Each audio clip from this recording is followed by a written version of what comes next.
L'homme qui a rédigé la constitution bavaroise dans l'après-guerre, dont le nom m'échappe maintenant, était un social-démocrate qui avait fui le Troisième Reich et qui s'était réfugié en Suisse pendant toute la guerre.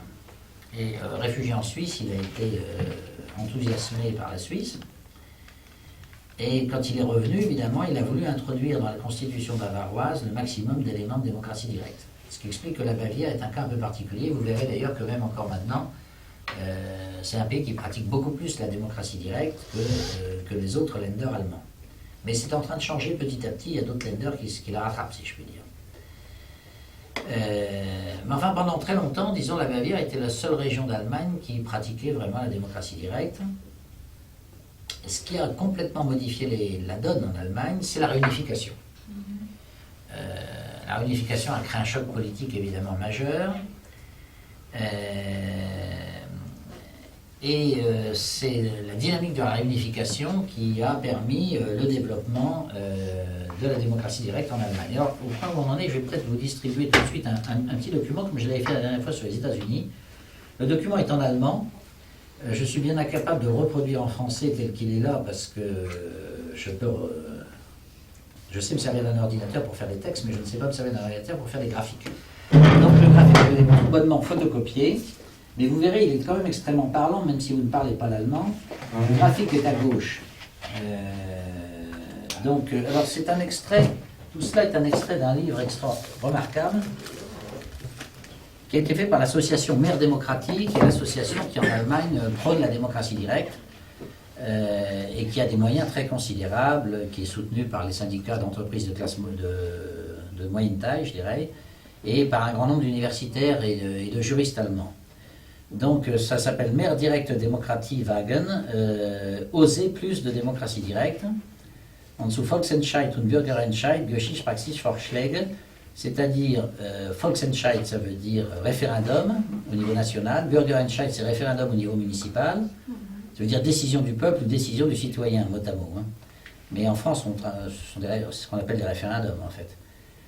L'histoire, la pratique et les conseils. Alors, chez vos éditions Holzog, c'est vraiment tout à fait remarquable. Enfin, j'ai d'autres livres sur le sujet, mais ça, c'est un des meilleurs que je connaisse. Et il y a les plus grands auteurs allemands sur la démocratie directe, notamment le professeur Hans-Herbert von Arnim, de la vieille famille des poètes prussiens von Arnim, qui a écrit beaucoup de livres très très célèbres en Allemagne sur le système politique allemand, qui est extrêmement critique à l'égard du système politique allemand. On l'a appelé, il a un surnom, von Arnim, à la télévision allemande, on l'appelle der Parteikritiker, le critique des partis politiques.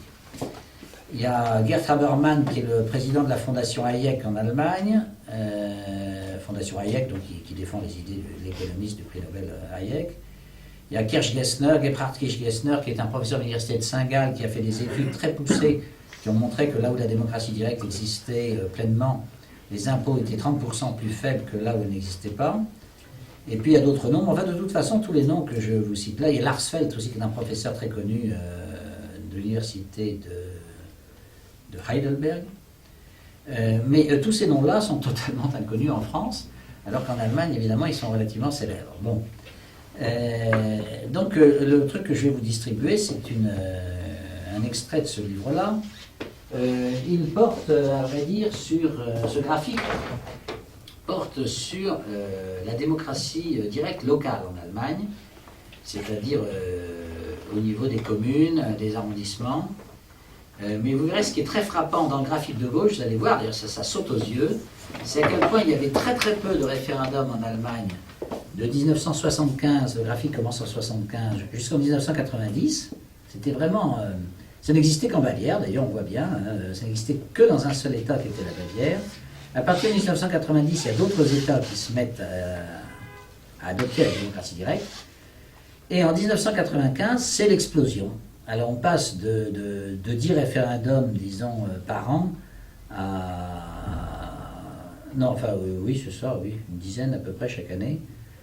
Mais je dirais au niveau communal, hein, donc il y a des milliers de communes évidemment. On passe d'une dizaine de référendums à 250 en 1995 et ensuite à 500 en 1996. Après ça retombe un petit peu, mais ça se situe en permanence autour de 300 référendums. Disons qu'en Allemagne, il y a en gros 300 référendums par an Donc ça fait un par jour, hein, au niveau communal.